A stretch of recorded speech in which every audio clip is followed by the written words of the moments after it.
मैं भारत मुक्ति मोर्चा के छत्तीसगढ़ यूनिट की ओर से आप सभी साथियों से मैं रिक्वेस्ट करूंगा कि हमारे फूल सिंह कछलाम जी को एक धन्यवाद के रूप में थोड़ा सा हम तालियों के माध्यम से साहब का थोड़ा सा हम लोग। इसके पश्चात में साथियों मैं आप लोगों का मैं बहुत बहुत स्वागत करता हूं मैं, क्योंकि आप वो जंबाज साथी हैं जो सामाजिक परिवर्तन को स्वीकार कर रहे हैं और आप लोग आज की इस विचारधारा को सुनने के लिए आए हुए हैं। तो मैं दिल के गहराइयों से आप सभी साथियों का बहुत बहुत स्वागत करता हूं, मैं हार्दिक अभिनंदन करता हूं और एक बात को यकीन दिलाता हूं कि आप लोग यहाँ पे जिस मकसद के साथ में आए हुए हैं उसका मैं कई गुना ज़्यादा मैं देने का प्रयास करूँगा, बहुत ज़्यादा। और आप लोगों को ये जो बैठक है ये लाइफ चेंजिंग बैठक होना चाहिए और हम लोग जब भी यहाँ से निकल के जाएंगे एक नया जन्म लेके जाएंगे। आप लोग नया जन्म के बारे में बहुत अच्छे से जानते हैं, है ना। तो हम लोग नया जन्म लेके जाएंगे यहाँ पे और हम लोग इस समाज में बदलाव का कारण बनेंगे। इस समाज में हम लोग बीज होने का काम करेंगे यहाँ पे ताकि बदलाव हो सके। और साथ में हमारे आज एकदम बिल्कुल नए नए हमारे मित्र, आज मैं पहली बार मुलाकात कर रहा हूँ साहब से, मैं उनका भी स्वागत करता हूं। और जब सभा ख़त्म होगा तो बहुत सारी बातें हम लोग करेंगे, अगर साहब जी रुकेंगे तो सर आपका भी स्वागत करते हैं। आज पहला टाइम है, जैसे जैसे मुलाकात बढ़ेंगी सर गाड़ी दोस्ती और बढ़ता ही चला जाएगा। तो साथियों, भारत मुक्ति मोर्चा सामाजिक संगठन है, ST SC OBC का सामाजिक संगठन, 6743 जातियों का सामाजिक संगठन है। इस संगठन को बनाने के पीछे पर्पस है, बाबा साहब अम्बेडकर को लेके इस देश में, भारत देश में 6 लाख से ज़्यादा संगठन बने हुए, इतने सारे संगठन बने हुए, इतने सारी राजनीतिक पार्टियां बनी हुई कि हमारे 6743 जाति के जो सामाजिक समूह है वो पूरी तरीके से वो पूरा कंफ्यूज हो गया कि हम अगर काम करें तो किसके साथ में काम करें, ना करें तो किसके साथ काम ना करें। जो भी संगठन है सबके समर्थक साथी एकदम भरे पड़े हैं। तो साथियों, मैं इस संदर्भ में आप लोगों को मैं ये बताना चाहता हूँ कि आप लोगों को थोड़ा सा अपना कॉमन सेंस का इस्तेमाल करना पड़ेगा। कॉमन सेंस क्या है मैं आपको बता रहा हूँ। उदाहरण के लिए कि अगर एक महिला माथे पे अगर एक बिंदी लगाती है तो खूबसूरत लगती है कि नहीं लगती? आप लोग बोल ही नहीं रहे यार। मेरा हिंदी समझ में आ रहा है ना आप लोगों को? अगर एक बिंदी लगाती है तो खूबसूरत लगती है कि नहीं लगती है? लेकिन अगर वो खूबसूरत दिखने के चाह में अगर चेहरे पे 100 बिंदी लगा दे तो कितना खूबसूरत लगेगी। वैसे ही साथियों, एक मकसद को हासिल करने के लिए 1-2 संगठन की ज़रूरत है। अगर आपके बीच में अगर हज़ारों संगठन अगर आपके बीच में लाया जाए, आपके बीच में अगर परिचय कराया जाए तो संगठन का पर्पस कभी पूरा हो ही नहीं सकता, किसी भी सूरत में पूरा नहीं हो सकता। भारत मुक्ति मोर्चा संगठन के पीछे का जो पर्पस है, जैसे आखिरी में मोर्चा शब्द है, मोर्चा शब्द का मतलब है साथियों लड़ाई लड़ना, संवैधानिक दायरे में, कानून के दायरे में लड़ाई लड़ना। जो ST SC OBC विरोधी जो नीतियां बन रही है उस नीतियों को संवैधानिक दायरे में और कानून के दायरे में रख के विरोध करना, लड़ाई लड़ना, ये मोर्चा है।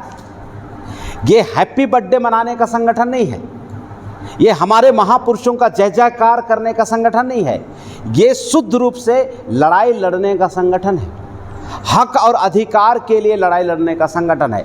इसीलिए पूरे 6 लाख संगठनों से ये सबसे अलग संगठन है, सबसे जुदा संगठन है। अगर आप इसको स्वीकारते हैं, आप इसमें काम करते हैं तो मकसद 2029-30 में पूरा हो जाएगा, 2028-29-30 में पूरा हो जाएगा। मकसद क्या है साथियों? अगर हमारे बीच में राजनीतिक परिस्थितियां पैदा हो जाती है तो हम चुनाव के माध्यम से आप लोगों को व्यवस्था का मालिक बनाएंगे, चुनाव के माध्यम से। और चुनाव की परिस्थितियां निर्माण नहीं होती है, अभी अगर चुनाव आयोग और केंद्र सरकार EVM को हटाने का निर्णय अगर नहीं लेती है तो चुनाव की परिस्थिति निर्माण नहीं होगी। आप वोटिंग करोगे, जीतेगा कोई अलग। बहुत सारे लोगों को यहाँ पे बैठे बैठे शंका लग रहा होगा कि यार ये तो ऐसा नहीं होता है, लेकिन ऐसा ही होता है। अभी त्रिस्तरीय पंचायत चुनाव हुआ और मैं कछलाम साहब आपको बताऊं, मैं हमारे उधर सर 17 डीडीसी हमने जिताया, 17 डीडीसी हमने जिताया सर उस इलाके में, जहाँ पे सर आपके बीजेपी समर्थक उम्मीदवार था, जहाँ पे हमारे कांग्रेस समर्थित उम्मीदवार थे, वे लोग हार गए और निर्दलीय प्रत्याशी, क्षेत्रीय प्रत्याशी वो जीत के अपना वो जगह ले लिए। 20 से ऊपर सरपंच हमने बनाया। और जब मैं बहुजन मुक्ति पार्टी से मैं 2018 में मैं विधानसभा का चुनाव लड़ा, 23 में विधानसभा का चुनाव लड़ा, 24 में मैं लोकसभा का चुनाव लड़ा, मेरा वोट सबसे कम होता है। बैलेट पेपर में हमारे समर्थित प्रत्याशी विजय हासिल करते हैं और जहां पे ईवीएम मशीन से चुनाव होता है मेरा वोट बैंक सबसे कम हो जाता है। तो अगर हम लोग 28 तक में ईवीएम को हटाने में कामयाब हो जाते हैं, सरकार को घुटने के बल पर टेकने के लिए हम लोग अगर मजबूर कर देते हैं, तो चुनाव की परिस्थिति निर्माण होगी जब बैलेट पेपर से चुनाव होगा। तो भारत मुक्ति मोर्चा ये दोनों दिशा में काम कर रहा है। अभी इस ईवीएम मशीन को हटाने के लिए 9 अप्रैल को जेल भरो आंदोलन का जिला मुख्यालय में आह्वान किया गया है और मैं इस मीटिंग के माध्यम से आप सभी जंबाज साथियों को मैं आह्वान करके जा रहा हूं कि हमारे जो नारायणपुर में जितने भी नेतृत्व को संभालेंगे हमारे साथी लोग, उन सभी साथियों को आप लोग उन्हें मदद कीजिएगा, कार्यक्रम को सफल बनाने के लिए मदद कीजिएगा। जेल भरो आंदोलन सफल होना चाहिए। अक्सर पुलिस प्रशासन क्या बोल के डराता है सर, हम आपको जेल घुसा देंगे, यही तो बोलता है। हम आपको जेल घुसने के ही अभ्यास करा रहे हैं और पुलिस प्रशासन आपको यूं ही बिना क्राइम के जेल नहीं घुसाता है। ईवीएम मशीन से चुनाव नहीं होना चाहिए, बैलेट पेपर से चुनाव होना चाहिए। आप इस मांग को लेते हुए आप जेल भरो आंदोलन का आप जिला मुख्यालय में आंदोलन करने वाले हैं। आपका हौसला अफजाई होगा, आप शासक बनने की दिशा में अभ्यास कर रहे हैं, इसका ये मतलब है। क्योंकि जो जिला मुख्यालय बंद कर सकता है वो जिला मुख्यालय चला भी सकता है, ये सिद्धांत है। इसलिए आप लोग अभ्यास में आइए। बहुत सारे लोगों को लगता होगा कि अरे भाई हमको ये समझ में नहीं आता है, शायद आप हमसे ज़्यादा पढ़े लिखे होंगे इसलिए आप ये सब बातें बोल पा रहे हैं। तो साथियों, मैं आप लोगों को बता चाहता हूँ, राजपाट चलाने के लिए, आंदोलन करने के लिए, नेतृत्व करने के लिए पढ़ा लिखा होने का कोई ज़रूरत नहीं, बिल्कुल ज़रूरत नहीं है। हमारे जो क्रांतिकारी बिरसा मुंडा कितना पढ़ाई किए थे, है ना? आप देखिए उसका आंदोलन को। तिलका मांझी कितना पढ़ाई किए थे, आप देखिए उनका आंदोलन को। तो आंदोलन करने के लिए पढ़ा लिखा होने का कोई मतलब नहीं है। वो तो मेरे पास में एमए की डिग्री है, सो पढ़ लिया तो पढ़ लिया, लेकिन अगर मैं नहीं भी पढ़ा होता तो मैं पूरे दावे के साथ में बोल रहा हूँ, मैं आंदोलन में ही होता। मेरे को इसके अलावा दूसरा आता ही नहीं है। मैं नहीं भी पढ़ा होता तो मैं इधर ही होता। तो साथियों, सबसे पहले तो अपने दिमाग से इस भ्रम को बाहर निकालिए कि पता नहीं हमसे होगा कि नहीं होगा। आप ही से होगा, जो जिम्मेदारी लेता है उससे हो जाता है। और अगर इस दिशा में हम काम नहीं करेंगे, आप अकेले अकेले काम करते रहेंगे, आपका भला कभी नहीं हो सकता है। संविधान में आपके लिए मालिक बनने का अधिकार दिया। हमारे समाज में इतने सारे पढ़े लिखे लोग हैं। 1950 में मालिक हमको बनाने का उसमें लिखा हुआ मिला, अपने को लागू मिला। 244 अनुच्छेद हमको मिला कि जहाँ पे आप 5वीं अनुसूची होगा वहाँ पे प्रशासन नियंत्रण का जो मालिक होगा वो आदिवासी होगा। 1950 से लेकर 2025 तक अभी 75 साल हो गए। हमारे समाज में पढ़े लिखे लोगों की कमी है क्या? नहीं है। अमल में लागू नहीं, अमल में हम लोग अमल ही नहीं ला पा रहे हैं, अमल में हम लोग लगा ही नहीं पा रहे हैं। अगर आप लोगों को लगता है कि पढ़े लिखे होने के वजह से आंदोलन सफल हो सकता है, नहीं हो सकता। इसके लिए साथियों, हम लोगों को संगठन शक्ति की ज़रूरत पड़ रही है और वो भारत मुक्ति मोर्चा इस वक्त कर रहा है। संगठन शक्ति का निर्माण कर रहा है और संगठन शक्ति के माध्यम से ही आप इस देश के शासक बन सकते हैं, आप प्रशासन नियंत्रण कर सकते हैं, आप बस्तर के मालिक हो सकते हैं संगठन शक्ति से। और इसके अंदर में जो आप लोगों को नेतृत्व करने का जो बारीकी सिखाया जाएगा, हुनर सिखाया जाएगा, इसके माध्यम से आप ऐसा करने में कामयाब होंगे। तो साथियों 9 तारीख को आप लोगों को जिला मुख्यालय में धरना प्रदर्शन करने का, जेल भरो आंदोलन का भारत मुक्ति मोर्चा ऐलान कर रहा है और आप लोग बहुत अच्छे तरीके से इस भारत मुक्ति मोर्चा के इस नेतृत्व को अंजाम तक पहुंचाएंगे। मैं ऐसा उम्मीद कर रहा हूं आप लोगों को। मैं आप लोगों को चेक करना चाह रहा हूं, आप लोग 9 अप्रैल को जेल भरो आंदोलन करने के लिए तैयार हैं? 1 2 3। तो साथियों, कुछ साथी अभी भी तैयार नहीं हो पा रहे हैं।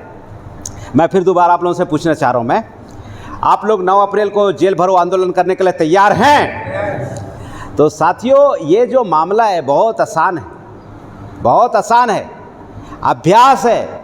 व्यवस्था परिवर्तन अचानक हो जाएगा, आपको जिला मुख्यालय संभालना है, बिना अभ्यास के संभाल नहीं सकते। अभी साहब अगर आपको कलेक्टर बना दिया जाएगा, आपको अनुभव ही नहीं रहेगा, तो फिर आप कैसे करेंगे? जन आंदोलन के बाद में तो व्यवस्था ऐसे ही पलटता है ना, अचानक पलटता है। अभी जैसे हमारे साहब को अच्छे से पता है, इससे पहले श्रीलंका में जन आंदोलन हुआ था, वहाँ के सांसद विधायक लोगों को फटेहाल मारा गया था। आप लोग वीडियो देखे थे? श्रीलंका की जनता बिल्कुल बगावत पे उतर आई, उनके तानाशाही रवैये से बहुत परेशान हो गए थे, पूरा जनता सड़क पर उतर आई। उसके बाद में फिर उनका इतना ठोकम ठोकाई और पिटम पिटाई किया कि सांसद लोग अपने का मतलब कि अपना जान बचाने के लिए भागना शुरू किए और वे लोग गायब हो गए, वे भाग गए। वो तो भाग गए, तो जितना भी जो कॉन्स्टिट्यूशनल जो पद है उसको संभालने की जिम्मेवारी कौन संभाला? जो आंदोलन में नेतृत्व कर रहे थे उसी को संभालना पड़ा। लेकिन अगर उसको अभ्यास ही नहीं होगा तो क्या संभालेगा? आपने अभी वर्तमान सांसद को यहाँ से भगा दिया या विधायक को तो भगा दिया जन आंदोलन करके, कलेक्टर को भगा दिया, आपको आता ही नहीं तो कैसे संभालेंगे? कल आज तो भगा दिए, कल कैसे संभालोगे? तो ये जो आंदोलन का पर्पस है साथियों, ये आप लोगों को वेल ट्रेंड करने का मामला है। और लोकतंत्र में विरोध प्रदर्शन करना, आंदोलन करना, संगठन बनाना ये लीगल है। आप लोगों को पुलिस प्रशासन डराने का प्रयास करेगा, कलेक्टर डराने का प्रयास करेगा कि आप लोगों को अंदर कर देंगे। जब हमारा दायरा ही कानून है, किस मुहिम पे, किस बिहाफ पे आप हमें अंदर करेंगे? आप क्या धारा लगाओगे मेरे ऊपर में? मैं कानून के दायरे में ही आंदोलन कर रहा हूँ, संगठन बनाने की इजाज़त है, शांतिपूर्ण तरीके से सभा लेने की इजाज़त है, कानून और संविधान के दायरे में जिला मुख्यालय में प्रदर्शन करने का अधिकार है। आप किस आधार पे हमको आप एफआईआर करोगे? किस आधार पे आप हमको अरेस्ट करोगे? तो संगठन शक्ति के सामने ये पूरा चीज़ झुक जाता है। तो बहुत सारे संगठन आपने देखे होंगे, लेकिन ये जो संगठन है आपको प्योर, आपको लड़ाई कैसे लड़ना है, शासन से, प्रशासन से, संवैधानिक दायरे में वो चीज़ सिखाने का प्रयास कर रहा है। और आप लोग अगर ईमानदारी से इस जगह पर टिके रहेंगे तो आप सीख जाएंगे। मुझे भी शुरू में ऐसा नहीं आता था। इसी चीज़ को बाबा साहब अम्बेडकर कहते थे कि आप सामाजिक ईमानदारी बना के रखे रहना, सामाजिक ईमानदारी बना के रखे रहना, बुद्धि की भरपाई हम कर देंगे। उसका मतलब क्या है साथियों? आप लोग ईमानदारी से, आप आज आपको कितना आता है कितना नहीं आता है इससे कोई ज़्यादा मायने नहीं रखता है, लेकिन आप टिके रहेंगे तो एक दिन एक्सपर्ट बन जाएंगे। तो टिकना महत्वपूर्ण है, वफादारी ज़्यादा महत्वपूर्ण है, सामाजिक ईमानदारी और निष्ठा ज़्यादा महत्वपूर्ण है, बुद्धि का कोई मामला नहीं है। और हमारे महात्मा ज्योतिबा फुले इस संदर्भ में एक चीज़ बोले थे, ताकि आपके अंदर में जो कुछ अगर यहाँ पे बचा कुछ है वो पूरा निकाल देना है मेरे को, इसलिए मैं ये तमाम सारी चीज़ें बता रहा हूँ। मैं बहुत सारे लोगों को ऐसा लगता है कि शहर के अंदर में जो बड़े बड़े नेतृत्व करता है उनको ये बागडोर संभालना चाहिए, जो अच्छे पढ़े लिखे हैं उनको ये बागडोर संभालना चाहिए, ऐसा हर किसी के दिमाग में चलता है। शुरुआत में मेरे दिमाग में ये चीज़ चल रहा था, लेकिन साथियों मैं आप लोगों को बताना चाहता हूँ, ज्योतिबा फुले कहते हैं कि शिक्षित आदमी कौन है। मैं आप लोगों से पूछना चाहता हूँ, शिक्षित आदमी कौन है? आप मुझे बताइए तो। शिक्षित आदमी क्या बोलेंगे, किसको बोलेंगे? बताइए तो दादाजी, आप बताइए तो सर, शिक्षित आदमी किसको बोला जाएगा? पढ़ा लिखा है। अभी के सिनारियों के हिसाब से एकदम सही कह रहे हैं। ज्योतिबा फुले शिक्षित आदमी की परिभाषा किनके ऊपर में लगाया था, आप उसको सुनिए। शिक्षित आदमी वो है जो सच को सच बोलने का हिम्मत रखता है और गलत का विरोध करता है। ये शिक्षित आदमी की परिभाषा है और एक्चुअल में यही सही है। अभी उदाहरण के लिए पूरा हमारा जो नारायणपुर जिला है, इस नारायणपुर जिला में कोई भी गलत अगर बात हो रही है, उसका पूरा नारायणपुर जिले के हर कोई अगर विरोध में उतर जाए तो क्या लगता है समस्या रह पाएगा? समस्या पूरा खत्म हो जाएगा। और सही बात का अगर हर कोई समर्थन दे दे तब भी समस्या बहुत जल्दी समाप्त होने वाला है। अभी जैसे उदाहरण के लिए भारत मुक्ति मोर्चा, बामसेप, ये बहुजनों का, मूल निवासियों का व्यवस्था लाने के लिए काम कर रहा है। ये सही बात है। हर कोई साथ दे दे तो कल परिवर्तन हो जाएगा, लेकिन हर कोई साथ दे पाया क्या? नहीं दे पाया। कितनी महत्वपूर्ण बात बताया था ज्योतिबा फुले ने। शिक्षित वो आदमी नहीं है जो एकेडमिक एजुकेशन में एमए बीए की डिग्री लेके घर पे बैठा है और वो गलत चीज़ों का साथ देता है और सही चीज़ों के लिए शांत बैठा रहता है, कुछ भी नहीं बोलता है, विरोध भी नहीं करता है। वो सही मायने में शिक्षित नहीं है। आपको इस बात को समझना पड़ेगा। हम लोग अक्सर बोलते हैं कि यार वो बड़ा आदमी है, बड़ा, अरे काहे का बड़ा आदमी है भाई? उसको सच को साथ देना है, गलत का विरोध करना है। ये छोटा सा माइनर्स अगर उसको नहीं पता है, हम उस आदमी से उम्मीद कर रहे हैं कि वो सामाजिक परिवर्तन का मुख्य कारण बनेगा। कहाँ से कारण बनेगा? उसको फार्मूला ही नहीं पता है। तो इस भीड़ में बैठे हुए हमारे जितने भी साथी लोग, अगर आप सही का समर्थन करने के लिए अगर आप हाथ खड़ा करते हैं और साथ देते हैं तो सबसे ज़्यादा शिक्षित आप ही हैं। और आपके लोगों के विरोध में, एसटी एससी ओबीसी लोगों के विरोध में केंद्र सरकार, जिला प्रशासन, राज्य सरकार अगर कोई विधि पारित करती है या विधि के आड़ में अगर आपके साथ में दुर्व्यवहार करती है, इसको अगर आप मिलके विरोध करते हैं, ये सबसे बड़ा शिक्षित होने का प्रमाण है। इसलिए एकेडमिक एजुकेशन का यहाँ से कोई लेना देना नहीं है। बिरसा मुंडा साहब का एकेडमिक एजुकेशन नहीं के बराबर था, तिलका मांझी का एकेडमिक एजुकेशन नहीं के बराबर था, लेकिन सामाजिक में उसकी एक्सपर्टीज थी, सामाजिक मेरिट थी उसके पास में। और ज़िंदगी में बहुत बड़ा बदलाव लाने के लिए सामाजिक मेरिट का होना बहुत ज़रूरी है। और आज आप लोग सामाजिक मेरिट के लिए यहाँ पे बैठे हुए साथियों, तो इस तरीके का सामाजिक आंदोलन को मजबूत करने का काम भारत मुक्ति मोर्चा कर रहा है।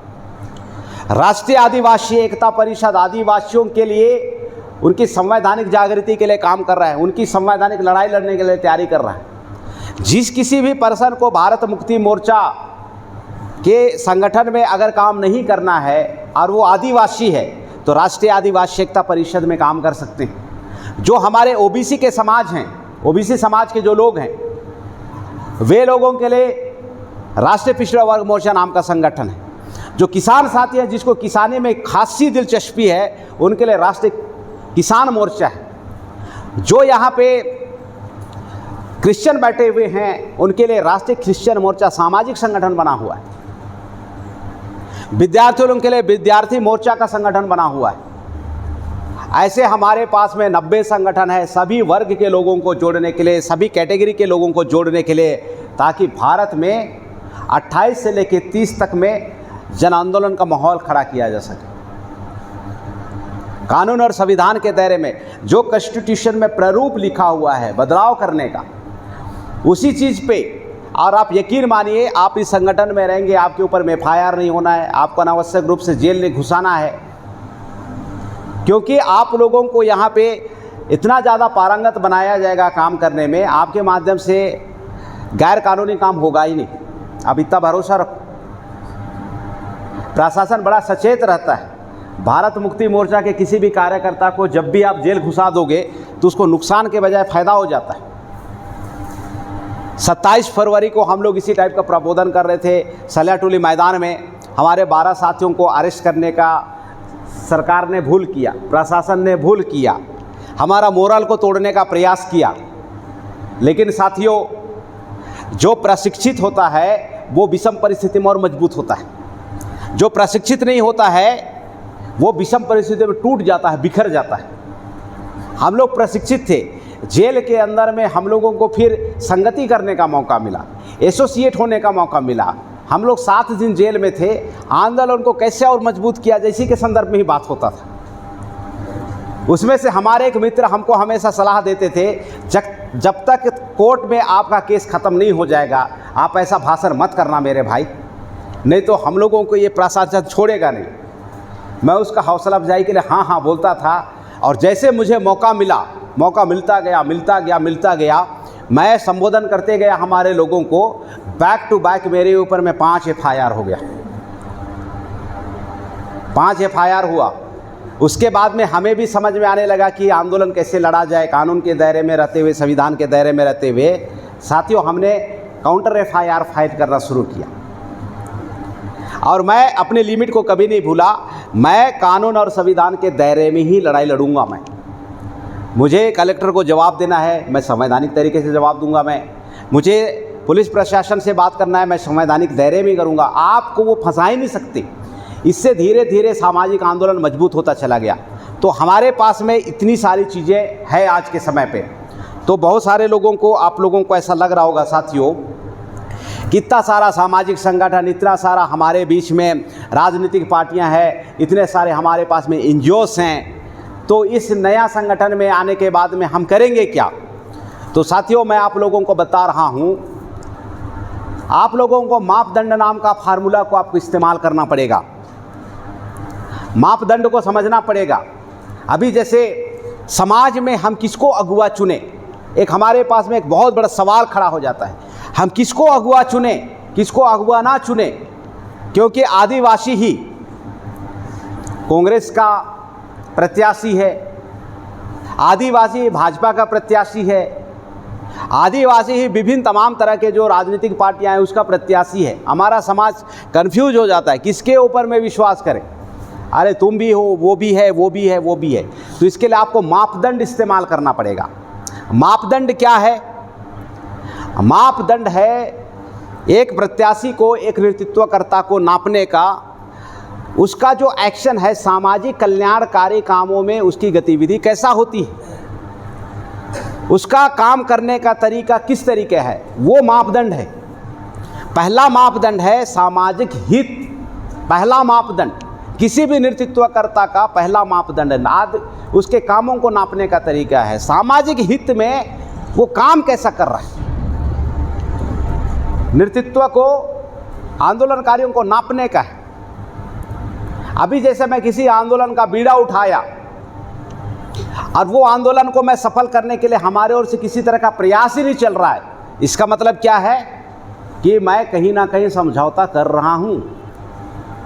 आप मेरे बातों से धोखा खा सकते हैं, लेकिन मेरी जो वर्किंग पॉलिसी है, मैं जिस तरीके से काम कर रहा हूं, मेरे काम को आप लोग नापना शुरू करेंगे तो मैं क्या हूं, कैसा हूं, आप लोगों को समझ में आ जाएगा। हर चीज़ का मापदंड पहले से ही निर्धारित है। हर चीज़ का मापदंड, जैसे पानी को लीटर से नापा जाता है, अनाज को किलो से नापा जाता है। अगर कोई नेतृत्वकर्ता पानी को अगर किलो से नापना शुरू करेगा तो सही मापदंड आएगा क्या? और अगर लीटर से अनाज को नापना शुरू करेगा तो मापदंड को समझना बहुत जरूरी है। नेतृत्वकर्ता का पहला मापदंड है साथियों निर्धारित उद्देश्य। निर्धारित उद्देश्य के ऊपर में वो काम कैसा कर रहा है। आज आपके बस्तर में बहुत सारे लोकल बहुत सारे संगठन है, उसका निर्धारित उद्देश्य क्या है? संगठन का, भारत मुक्ति मोर्चा का निर्धारित उद्देश्य है आपको आज़ाद कराना। भारत मुक्ति मोर्चा का निर्धारित उद्देश्य है आपके हाथों में व्यवस्था को सौंपना। यह निर्धारित उद्देश्य है। बहुजन मुक्ति पार्टी का मैं प्रदेश अध्यक्ष हूं और पूरे 2028 में 90 विधानसभा में चुनाव लड़वाने की तैयारी चल रही है। उसका निर्धारित उद्देश्य है आपके हाथों में व्यवस्था की सुपुर्दगी करना। यह पहले से ही पूर्व निर्धारित है। और यहां पे कानून के अंदर में जितने भी जो आप लोगों को संवैधानिक अधिकार मिले हुए हैं, आपको मौलिक अधिकार मिला हुआ है, उसको अक्षरशः लागू कराना ये पूर्व मकसद है। तो बहुत सारे जो सामाजिक संगठन है जो आज बस्तर में काम कर रहे साथियों, अगर उन लोगों का इस टाइप का पूर्व निर्धारित मकसद नहीं है तो आप यकीन मानिए, आप मैच तो खेल रहे हैं लेकिन सामने वाले लोगों से आपके लिए गोल पोस्ट बना ही नहीं दिया गया है। कहाँ पे गोल मारोगे? इसलिए आप लोगों को अपने विवेक को, अपनी बुद्धि को आपको इस्तेमाल करना पड़ेगा। और इन्हीं सब चीज़ों के कारण से भारत मुक्ति मोर्चा, राष्ट्रीय क्रिश्चियन मोर्चा, राष्ट्रीय आदिवासी एकता परिषद, राष्ट्रीय किसान मोर्चा, राष्ट्रीय विद्यार्थी मोर्चा, बहुजन मुक्ति पार्टी का उदय हुआ है साथियों। और ये 49 ईयर्स से हमारे गौतम बुद्ध की आइडियोलॉजी को, ज्योतिबा फुले के आइडियोलॉजी को, बाबा साहब अम्बेडकर की आइडियोलॉजी के और हमारे तमाम महान पुरखों के आइडियोलॉजी को जो समाज हितैषी रहे हैं, उन तमाम लोगों की आइडियोलॉजी को कैरी करते करते करते आप लोगों तक लाने का काम कर रहा है। ये भारत मुक्ति मोर्चा का, बामसेफ का, राष्ट्रीय क्रिश्चियन मोर्चा का ये व्यक्तिगत आइडियोलॉजी नहीं है, ये हमारे विरासत है। 5000 सालों का विरासत है। हमारे पुरखे जिस हिसाब से सामाजिक व्यवस्था को चलाने में माहिर थे, राजनीतिक व्यवस्था को चलाने में माहिर थे, उसी व्यवस्था को, उसी आइडियोलॉजी को आप लोगों के बीच में परोसने का काम बामसेफ कर रहा है, भारत मुक्ति मोर्चा कर रहा है, राष्ट्रीय आदिवासी एकता परिषद कर रहा है, राष्ट्रीय क्रिश्चियन मोर्चा कर रहा है साथियों। ये मामला है। तो ये चीज़ें हैं। और अगर हम लोग सही साधन को चुनेंगे तो हम लोगों को परिणाम जल्दी मिलेगा। गलत साधन को चुनेंगे, परिणाम जल्दी नहीं मिलेगा। ध्यान रखिए, अगर कोई आदमी यहाँ से अमेरिका जाना चाहता है और उन्होंने साइकिल का साधन चुन लिया तो अमेरिका पहुँच पाएगा क्या? साइकिल भी साधन ही है, मोटरसाइकिल भी साधन ही है, कार भी साधन ही है, एरोप्लेन भी साधन ही है। तो हम लोगों को राइट टाइम में जो राइट साधन चुनना है, राइट टूल चुनना है, वो बहुत महत्वपूर्ण है। अगर हम उसको नहीं चुनेंगे तो बड़ा दिक्कत हो जाएगा। एक तरफ साथियों दुश्मनों के द्वारा नियंत्रित और निर्देशित बहुत सारा सामाजिक संगठन है, बहुत सारा राजनीतिक पार्टियां हैं जो दुश्मन के इशारे पे आप लोगों के बीच में घुसपैठ कर करके आप लोगों के बीच में काम कर रही। आप जाने अनजाने अगर उस सामाजिक संगठन का, उस राजनीतिक पार्टी का अगर आप समर्थक बनते हैं, यकीन मानिए हमारे समाज का कभी भी भला नहीं हो सकता। और ज़्यादातर ऐसे ही हो रहा है। 1950 से लेकर 2025 तक आप देखेंगे 75 सालों में यही हो रहा है। हर जगह मिलावट, हर जगह मिलावट। हम एक समय मिलावट का भोजन खाना पसंद नहीं करते हैं, लेकिन हम अनजाने में मिलावट वाली सामाजिक संगठन को हम लोग बर्दाश्त कर लेते हैं, मिलावट वाली राजनीतिक पार्टी को हम लोग बर्दाश्त कर लेते हैं। हमारे लोगों का कल्याण कैसे होगा? आज जिस टेलीविज़न में आपके संवैधानिक अधिकारों के बारे में सुबह शाम चर्चा होना चाहिए, आपको जागरूक कराना चाहिए, उस टेलीविज़न के माध्यम से आपको बुड़बक बनाने का कार्यक्रम चलाया जा रहा है। अमेरिका, जापान, चाइना जो टेलीविज़न और अखबार का इस्तेमाल है, लोगों को जागृत करने के लिए वैज्ञानिक वहाँ पे रीति को वहाँ पे सबसे ज़्यादा प्रमोशन किया जाता है, आप लोगों को जानकारी होगा। लेकिन हमारे भारत में न्यूज़पेपर में और आप टीवी में देखेंगे तो आप लोगों का दिमाग को नेक्स्ट लेवल पे बढ़ाने के लिए किसी टाइप का कोई प्रोग्राम नहीं चलाता। उसके अंदर में ऐसी ऐसी चीज़ चलाता है, उसमें उत्थान होना तो बहुत दूर की बात है, लेकिन हाँ 200% गारंटी का पतन हो जाएंगे। तो इतना भयंकर मामला वहाँ पे चलाया जा रहा है साथियों आप लोगों के विरोध में। तो इतने सारे चीज़ों के बीच में आज हमारे बीच में 49 ईयर से हमारे जो अगुए लोग हैं, हमारे जो सामाजिक हितैषी लोग हैं, वो बार बार इस बात को वो हम लोगों के बीच में परोसने का काम कर रहे हैं। और आज हम लोग बहुत ही सौभाग्यशाली हैं कि हमारे आयोजककर्ता साथियों के माध्यम से साथियों आज ये जो नारायणपुर का जो सभा है बेहद अच्छे तरीके से सफल हो पा रहा है। तो साथियों आज आपके बीच में जो सामाजिक यहाँ पे जो असमानता है और राजनीति जो अभी चल रही है लोकतंत्र में, बावजूद हमारे लोगों का समस्या क्यों ख़त्म नहीं हो पा रहा है, इस टॉपिक को मैं कवर करना चाहता हूँ। बढ़िया से इसको समझने का प्रयास कीजिएगा। तो अभी जैसे भारत देश में आप लोगों को अगर प्योरली अगर समझने की ज़रूरत है तो इस बात को समझने की ज़रूरत है कि यहाँ पे नस्लों की लड़ाई है, नस्ल की लड़ाई है। आप लोगों को लग रहा होगा ये नस्ल की क्या लड़ाई है।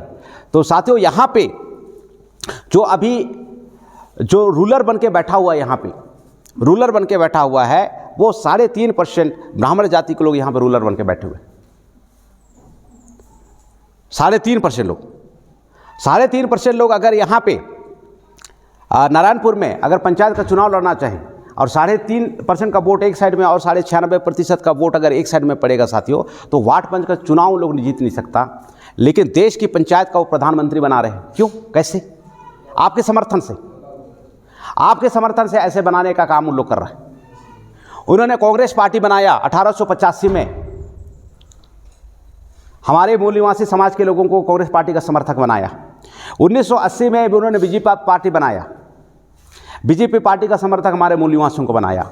आम आदमी पार्टी बनाया, तृणमूल कांग्रेस बनाया। ऐसे इनके 5 राष्ट्रीय स्तर की पार्टी, 3.5% लोगों का 5 राष्ट्रीय स्तर का पार्टी उन्होंने, और हर किसी में सिर्फ आप ही को समर्थक बनाया। और पूरा ताकत लगा रहे हैं हमारे मूल निवासी लोग कि इस बार फलाना पार्टी को आना चाहिए, ढिकाना पार्टी को आना चाहिए, ऐसा पूरा ताकत लगा रहा है। साथियों, अब किसी भी पार्टी को जिताने के लिए अपनी जान झोंक दो, अंतिमतः ब्राह्मण ही जीत रहा है। अगर आप 5 राष्ट्रीय पार्टी के साथ में अगर आपका नाता है तो कितनों ही ताकत लगा लो। इसी को मान्यवर कांसीराम साहब बोलते थे, सीताराम जाता है राजा राम आता है, राजा राम आता है सीताराम जाता है। वो ये जो बात बोल रहे थे, वो क्या बोल रहे थे, यानी कि एक ब्राह्मण जाता है दूसरा ब्राह्मण आता है, दूसरा ब्राह्मण जाता है पहला ब्राह्मण आता है। ये ऐसे ही अप एंड डाउन लगा हुआ है, क्योंकि आप 1952 से लेके 1950, अगर 47 से भी आप अगर काउंट करेंगे तो 1947 से लेके अगर 2025 तक में केंद्र की जो सरकार है कांग्रेस ने बनाया, बीजेपी ने बनाया। तो सीताराम गया राजा राम आया, राजा राम गया सीताराम आया, कोई परिवर्तन नहीं। हमारे लोग आंखों के सामने क्या देख रहा है, कांग्रेस जा रहा है भाजपा आ रहा है, भाजपा जा रहा है कांग्रेस आ रहा है, ये दिखता है। लेकिन कांग्रेस पार्टी और भाजपा पार्टी साथियों, ये तो संगठन का नाम है ना, पार्टी का नाम है, और ये जो नाम है तो निर्जीव है ना, नेतृत्व में जिंदा होता है। नेतृत्व करने वाले जो मेन मास्टरमाइंड है वो कौन है, वो ब्राह्मण है पीछे, वो यहाँ पे दिमाग लगा रहा है पीछे तरफ, और हमारे एसटी ओबीसी के लोगों को झंडा डंडा उठवा के जिंदाबाद मुर्दाबाद करवा रहा है। 75 साल से ऐसे किया।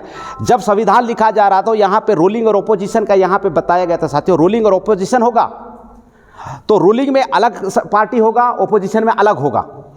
लेकिन इन्होंने रूलिंग में भी ब्राह्मणों को रख दिया, ओपोजिशन में भी ब्राह्मणों को रख दिया, और रूलिंग वाला दबा के एसटी ओबीसी जन विरोधी कानून बना के हम आपके लोगों को, हमारे लोगों को सताने का काम कर रहा है। और जो ओपोजिशन में है वो मौन समर्थन करके वो तमाशा देख रहा है। ऐसा हो रहा है कि नहीं हो रहा है? अगर साथियों ओपोजिशन मजबूत होता, अभी जैसे हम लोग ओपोजिशन में काम कर रहे हैं, हमारे विरोध को आप देख रहे हैं ना, आप हमारे विरोध करने का तरीका को देखिए कि हम खुल्लम खुल्ला विरोध कर रहे हैं। और लोग बोलते हैं कि खुल्लम खुल्ला विरोध करने से ये लोग मर्डर कर देता है, ऐसा बोल के डरवाते हैं। 49 ईयर से भारत मुक्ति मोर्चा के एक आदमी का मर्डर ही नहीं हुआ, 49 ईयर से। मेरा कैसे मर्डर करेंगे जब किसी को पता ही नहीं रहेगा मैं कितना समय उठता हूं, कितना समय सोता हूं, कितना समय किधर जाता हूं, मेरे को कैसे पीछा करोगे?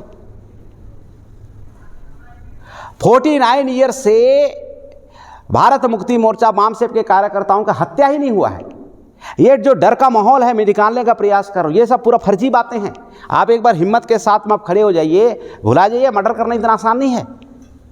पेरियारी रामास्वामी जब ब्राह्मणों की उस व्यवस्था का जब विरोध करना शुरू किया साथियों, तो हम लोग तो प्रबोधन कर रहे हैं, उसका तो स्टाइल ही अलग था, उसका स्टाइल ही अलग था। वो ढोलक लेता था, ढोलक लेता था, उसके बाद में अपना चप्पल और जूता निकालता था और बीच चौराहे में ढोलक बजा बजा के विरोध करता था वो आदमी अकेला।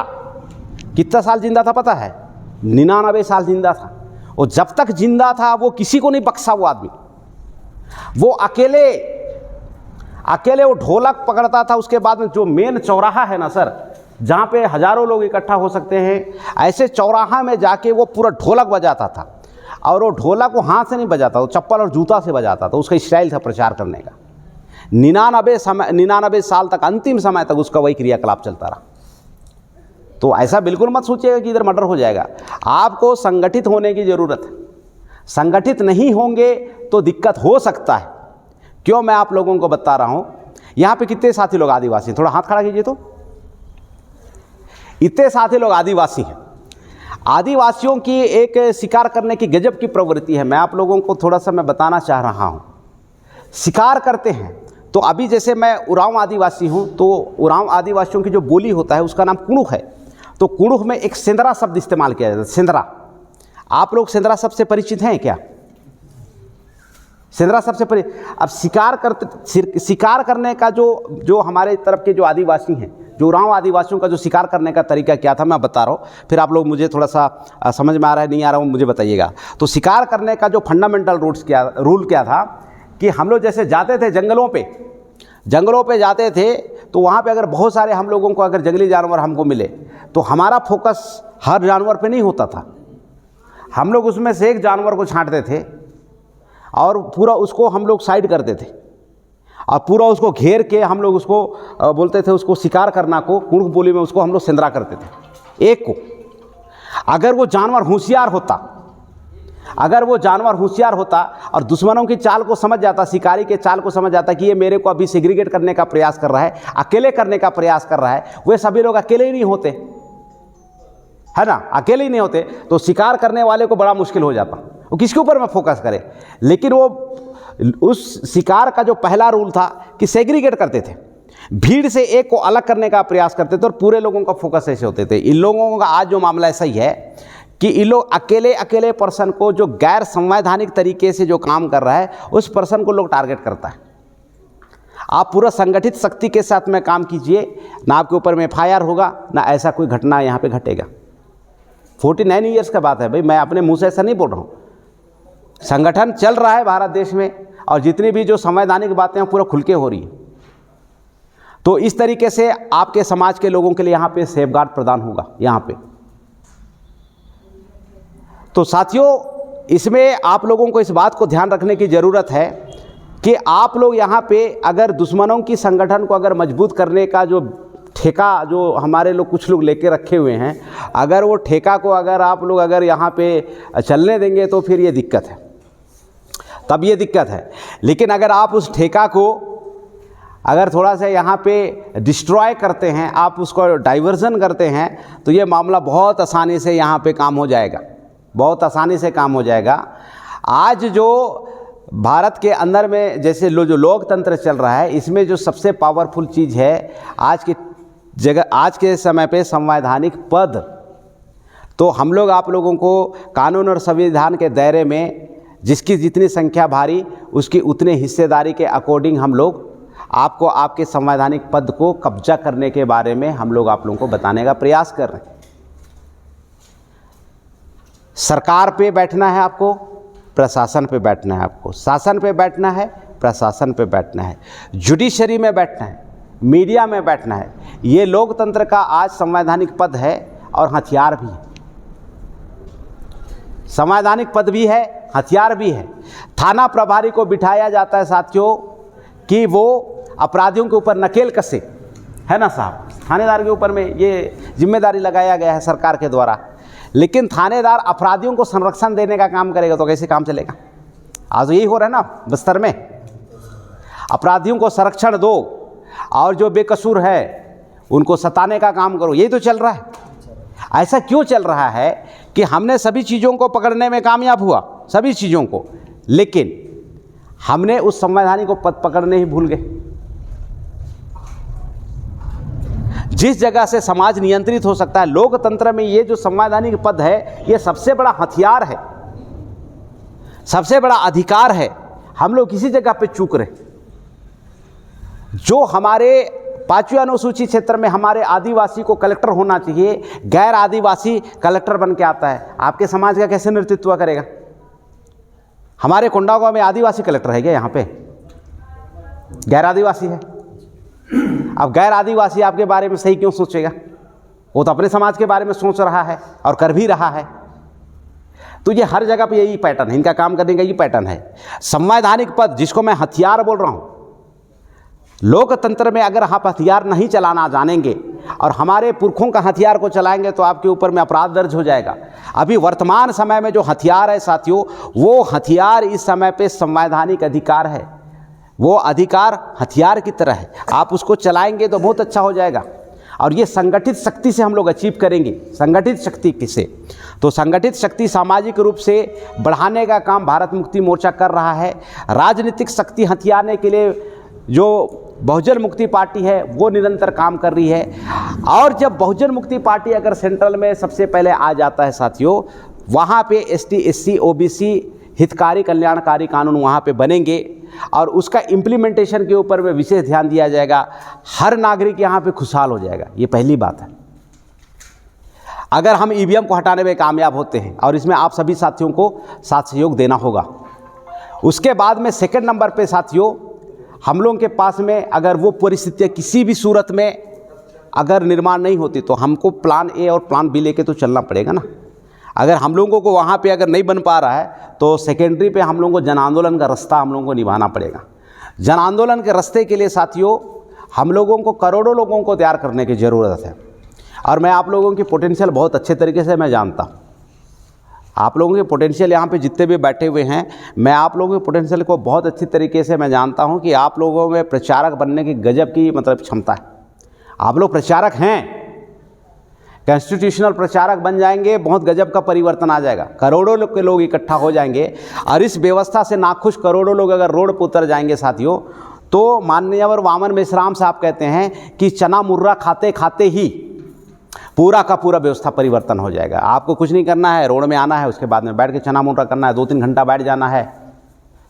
ये हर महीना होता रहेगा।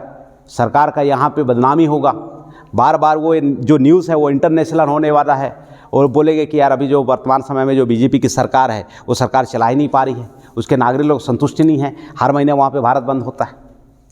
तो वे मजबूर हो जाएंगे, वो मजबूर हो जाएंगे।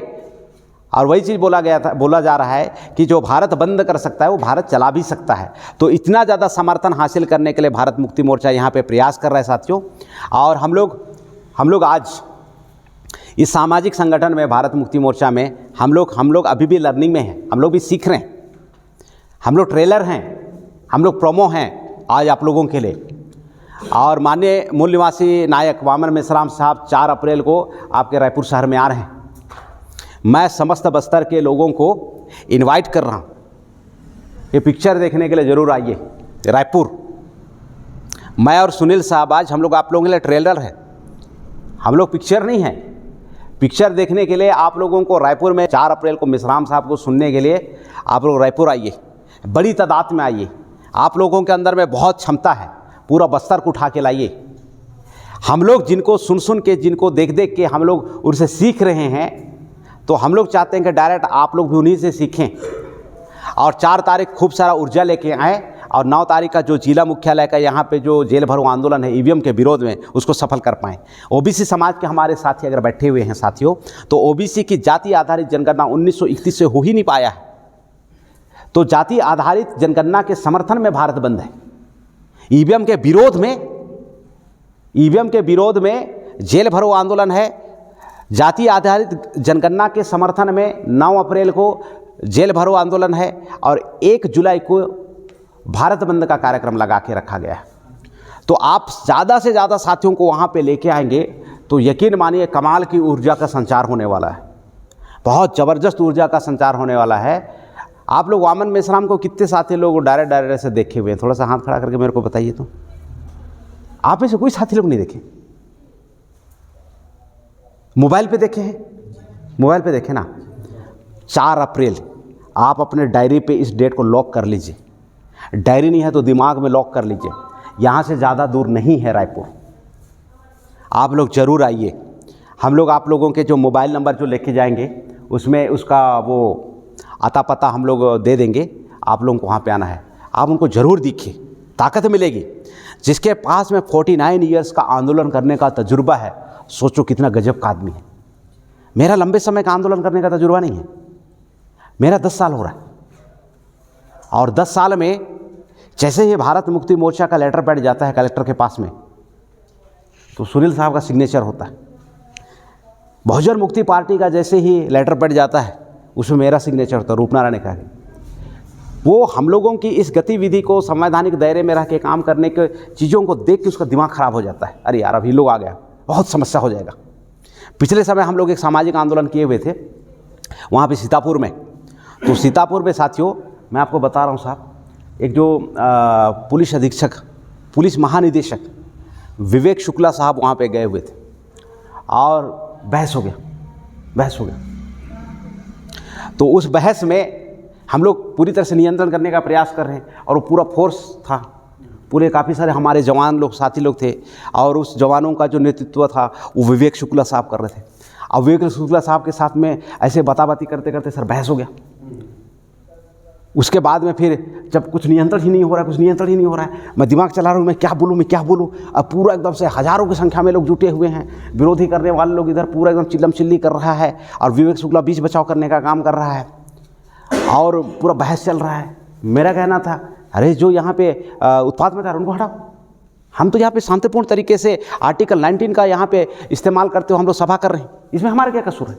आपके सामने यहाँ उत्पाद मचाने वाले हैं, आप उनको कर लो भाई, आप उनको अरेस्ट करो ना, आप हमें बंद करने क्यों बोल रहे?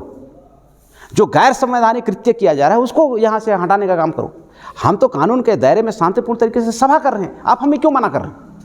ऐसा करते करते बहस में बात बढ़ा सर। उसके बाद में मेरा भी दिमाग थोड़ा सा, उसके बाद मैं बोला साहब ये लोकतंत्र है, अभी 2028 में फिर विधानसभा का चुनाव होने वाला है। मैं बहुजन मुक्ति पार्टी का प्रदेश अध्यक्ष हूँ। 90 विधानसभा में हमारे विधायक प्रत्याशी चुनाव लड़ेंगे, और 200% गारंटी है कि हम लोग सरकार बना रहे हैं, जीत के आएंगे, नौकरी करना दुश्वार हो जाएगा। फ्यूचर के सीएम हैं। ये चल गया मामला। अब रिएक्शन देखिए, वो आदमी ना दिमाग खराब हो गया उसका, वो आदमी का हालत खराब हो गया। वो सोच रहा है कि वाकई में अगर ऐसा कुछ हो जाता है तो ये जितना भी जो अभी हमने काम किया है, इनका पूरा वीडियो रिकॉर्डिंग है, पूरा सब कुछ है। अगर इस केस का री इन्वेस्टिगेशन फिर शुरू हो जाए, रीओपन शुरू हो जाए, समझ रहे हैं, संविधान के विरोध में गैर संवैधानिक तरीके से काम करने की क्या सज़ा होती है? संविधान के विरोध में काम करना देशद्रोही की श्रेणी में आता है, भयंकर मामला है सजा का। उसके पश्चात में साथियों, वो जो थोड़ा सा ट्रेलर साहब ने देखा था, उसके बाद में जहाँ कहीं पे भी इस टाइप का आंदोलन होता था, उसका पहला इंक्वायरी होता था। कौन कौन से संगठन से हैं आप लोग? कौन कौन से संगठन से? पहले वो पूरा मुस्तैदी कर लेता था, पूरी तरह से वो एक डाटा इकट्ठा कर लेता था। आप कौन कौन से संगठन से, कौन कौन से संगठन से? अगर पहले पूछता था, कोई यहाँ पे भारत मुक्ति मोर्चा से तो नहीं है, कोई यहाँ बाम साहेब से तो नहीं है, ऐसा नॉन कॉम्प्रोमाइज़ करने वाला संगठन है भारत मुक्ति मोर्चा। बहुत अच्छे अधिकारी, बहुत अच्छे नेता, बहुत अच्छे मंत्री लोग आए, कानून के विरोध और संविधान के विरोध में काम करने का प्रयास किए, और भारत मुक्ति मोर्चा संगठन को मुंहतोड़ जवाब दिया है। आप उस संगठन के आने वाले समय के साथी लोग हैं साथियों, इसलिए पूरी फोकस के साथ में साथियों इसका साथ सहयोग दीजिए, और निश्चित रूप से व्यवस्था परिवर्तन करने में ये मील का पत्थर साबित होगा। आप सभी बुद्धिजीवी साथी हैं, और मैं आप लोगों को 4 तारीख को इनवाइट कर रहा हूँ, और जितने साथी दिल्ली आ सकते हैं, राष्ट्रीय स्तर का बैठक है, 26 और 27 तारीख को कार्यक्रम हो रहा है, आप लोग आ सकते हैं तो ट्रेन वेन का बंदोबस्त कर सकते हैं। और आप लोग अगर दिल्ली नहीं आ पा रहे हैं, जो साथी, ज़बरदस्ती फोर्स करने की ज़रूरत नहीं है, 4 तारीख को आप ज़रूर आइएगा रायपुर में। वामन मेश्राम साहब आ रहे हैं, बड़ी तादाद में आइए साथियों, लाखों की संख्या में आप लोगों को लेके आएंगे, लाखों की संख्या में बदलाव आएगा समाज में, हजारों की संख्या में लोगों को लेके आएंगे, हजारों की संख्या में समाज में बदलाव आएगा। और ये जो पहल है ना सर, आप लोगों को करना पड़ेगा, ऑटोमेटिक बदलाव नहीं आता है। आप लोग जब अप्रोच करेंगे कि बहुत अच्छा कार्यक्रम मेश्राम साहब का लगा हुआ है, भारत मुक्ति मोर्चा के राष्ट्रीय अध्यक्ष, ऐसा प्रमोशन करेंगे तो आप आएंगे, है ना, लोग आएंगे, ऐसा प्रमोशन करना पड़ेगा। अभी जैसे आप लोग यहाँ पे इतनी बड़ी संख्या में आज जो जुटे हुए हैं, इतनी बड़ी तादाद में जुटे हुए हैं, तो किसी न किसी के माध्यम से आप लोगों को खबर लगा ना सर कि यहाँ पे भाई सभा होने वाला है, मीटिंग होने वाला है।